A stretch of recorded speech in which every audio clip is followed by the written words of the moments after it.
ദേശീയപാതയിൽ പുതിയ തെരുവ് മേഖലയിലെ രൂക്ഷമായ ഗതാഗതക്കുരുക്ക് അഴിക്കുന്നതുമായി ബന്ധപ്പെട്ട് കെ.വി. സുമേഷ് എം.എൽ.എയുടെ നേതൃത്വത്തിൽ പ്രാഥമിക പരിശോധന നടത്തി. ആർ.ടി.ഒയുടെയും പോലീസിന്റെയും ജനപ്രതിനിധികളുടെയും പങ്കാളിത്തത്തോടെയാണ് പരിശോധന നടത്തിയത്.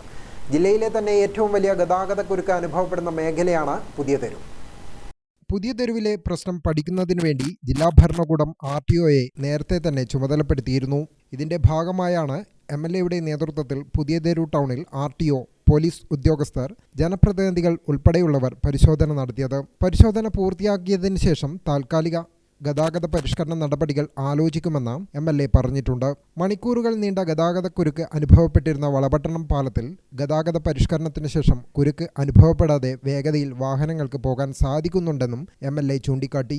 Kannur block panchayat president KC. Jisha, Chirakkal ഗ്രാമപഞ്ചായത്ത് president P. Shruthi, vice president P. Anilkumar, block panchayat സ്ഥിരം സമിതി അധ്യക്ഷൻ KV. Satheesan, Kannur RTO ES. Unnikrishnan, Valapattanam SHO TP. Sumesh, മറ്റ് ജനപ്രതിനിധികൾ തുടങ്ങിയവർ സന്നിഹിതരായിരുന്നു. ഗ്രാമിക ന്യൂസ്, കണ്ണൂർ.